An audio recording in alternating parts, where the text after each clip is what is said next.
Hi Internet! Hello! We are Dan and Phil, who've been asked to take over the Brits YouTube channel this year. Which was definitely a bad idea. But there may be some people out there that don't know what the Brit Awards are or why cramming hundreds of celebrities all under one roof live on camera can be so amazing. So to show you some of the most memorable moments from this insane awards show, in less than 5 minutes, here is Dan and Phil's History of the Brits.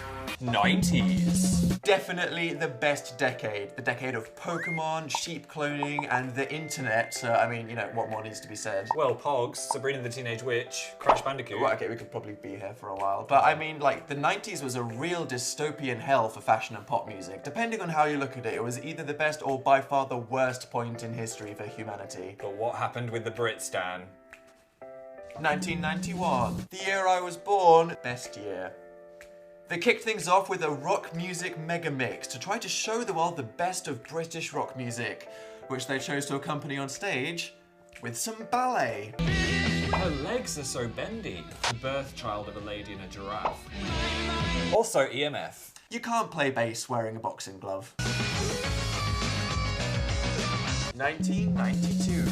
The KLF, a dance music band, were booked to open the ceremony, but they'd actually booked a grindcore metal band called Extreme Noise Terror to join them to do a death metal cover of their single. I've always wanted to form a grindcore metal band. I could really picture you in that, Phil. It ended with one of the band members, Bill, firing a machine gun filled with blanks into the audience before an announcer revealed that they had left the music business. Imagine expecting trance and getting this instead. Be a bit scared. What, by the music or by the machine gun? By the machine gun. Well, apparently, they were originally planning on throwing buckets of blood over the audience, but then they were advised not to by their lawyers. 1993. It was presented by the host of the Crystal Maze, Richard O'Brien. Greetings, groovy protoplasm. He was my childhood hero. I always wanted to visit the Aztec world. It's just a dream of mine. And are you ready to see what a 90s indie band looks like? Oh yes. Here's Suede. Dat nipple. And something to put into the vault of things you can never unsee. Peter Gabriel performed in a muscle suit, velvet trousers, and with backing dancers wrestling in dressing gowns. Of course. You know what, I've got nothing to add to this. No, neither do I. Just what is happening and why? How did they arrive at these choices? We mentioned 90s fashion, and what you're about to see is possibly one of the most famous outfits of all time.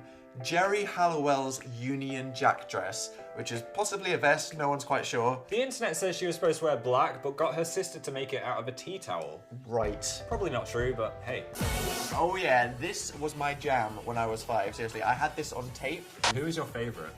I think Emma Bunton was my favourite. I had a bit of a crush on her. I was all about Ginger Spice. Were you? So yeah. you were having a great time when this was on. Oh yeah. 1998. Chumbawamba, these guys who made this song. I get knocked down, but I get up again. You're never gonna keep me down. I get knocked down, but I get up again. You're never gonna... Chucked a bucket of ice-cold water over politician John Prescott's head. Unfortunately, all footage of this incident has been destroyed. Why?